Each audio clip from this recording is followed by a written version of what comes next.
Suzie Rodkey, welcome to Educational Alpha. Thanks for having me, Bill. I'm so excited. I had to start with that opening, even though this is a little bit of a different episode, a shorter one, and maybe a bit of a celebration and a thank you to you and Paulina and Diane and all the others behind the curtain that have made this into a success. We started this as a bit of a skunkworks project, saying, "Hey, we should have a podcast," and then 10,000 downloads later, here we are at the end of season one. So this is maybe a little bit of the turning of the tables, but I first wanted to say thank you because you've been behind the scenes with Paulina, I think on what is about 40 episodes in this first year.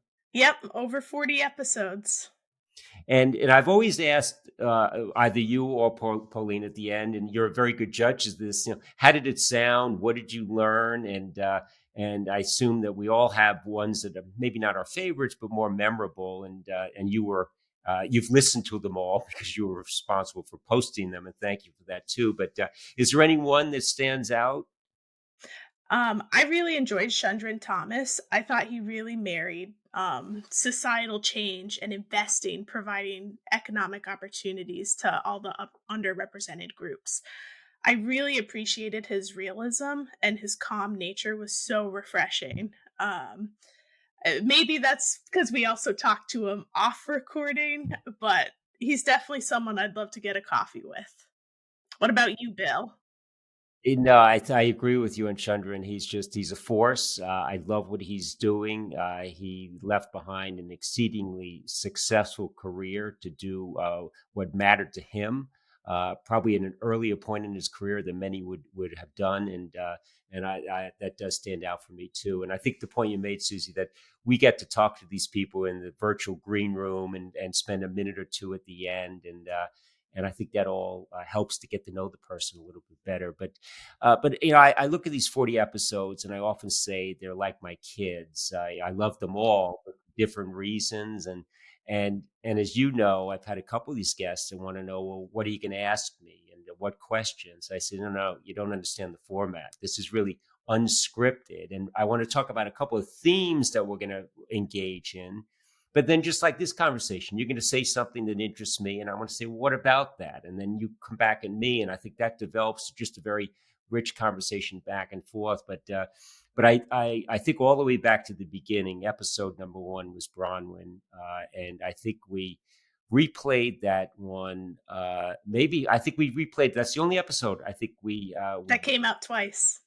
Yes, and she is just a force, and she was a physician.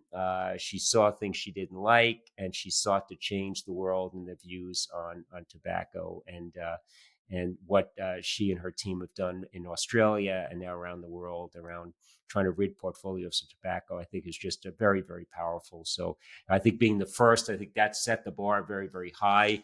I think it put us in business because.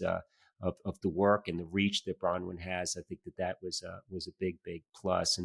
And then I think about the kind sponsorship of iCapital. And I had Lawrence Calcano, friend and CEO of iCapital, and I think similar to what we're trying to do, they're a disruptor in the alternative investment space, and we're trying to be a disruptor around education and transparency. And I think back on that episode, and I think you were involved in that one in the virtual green room, and I said to Lawrence, well, I want to use this episode to thank iCapital for your sponsorship. And he said, no, don't do that, because then it looks like it's sort of, we're in there just for our own commercial reasons, and they're in it because they believe in education. And I thought that was so very powerful, and it really underscored the partnership and why it makes such great sense to have them as a sponsor. And I guess maybe this is breaking news. They re-upped next year as the sole sponsor for this platform. And I know you and I and CAIA remain very, very grateful for that support, because it helps us in our reach and our outreach. And I think it's going to be a very good second season coming up. So, just so our listeners know, season 2 is launching on January 10th. And just to get everyone started, I think you should listen to all of the wonderful conversations that we had for season 1. Make sure you go to the Educational Alpha webpage and listen to the archives. Now, Bills, as you alluded to, season 2, can you kind of tell our listeners what to expect?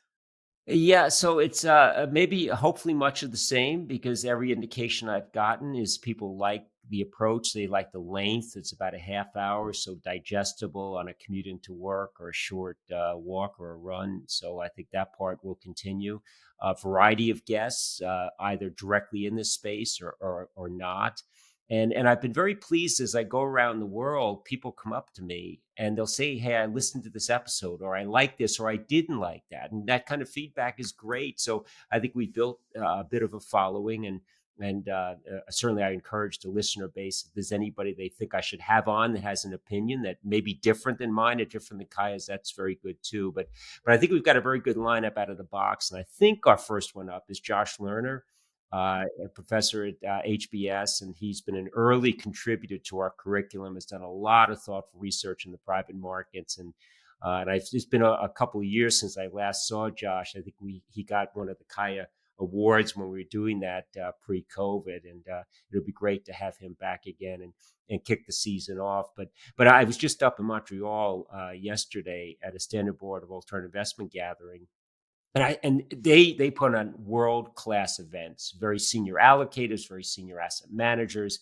about 75 to 80 people in the room. And I look around the room, Susie, and if we did 40 episodes, six of my guests were in that room, 15%. And it's not that I went and pre-selected and say, let me just see who I find in an SBAI meeting. They all just happened to be there. So I think of Jane Buchanan, Randy Cohen, Thomas Dianette, Brian Digney, Mario Thieren, and Ashby Monk. So, and they all came at us from different angles and different aspects, and the fact that they all coalesced in such a senior and important venue as one of these SBAI forums, I think it underscores that we're on the right track. But I think it's equally important that we've gotten a couple of very interesting guests that are not directly in our space, and we talk about.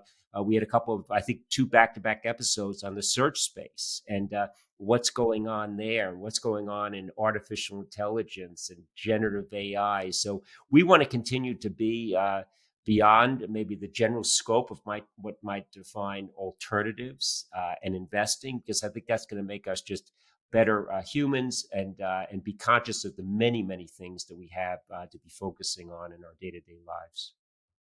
Yeah, and you said it best. You recapped a lot of guests and that 15% that was at the SBAI event. And I just have to say, congratulations on a terrific season one. And I can't wait for season two. Well, thank you, Susie. And it would be impossible to do it without you. You're an unsung hero. You've been a great partner of mine in taking something that we really did not have a grand plan. And I think the model has not necessarily changed. I think I've gotten a little bit better at it because the flow and sort of a natural beginning, middle, and end. But I do a lot of moderation of panels around the world, and I think that might have been sort of my internship because I don't have a lot of skills, but I'm very curious, and I think that's a good skill if you could be doing a podcast like this. So I look forward to working with you again in season two, and very excited about what we built, and thank you for all of that. Yeah, thank you, Bill, too. It's been great connecting with you every week. Yeah, well, so I'll see you on the other side of the new year. Yeah, and see you, listeners, on January 10th.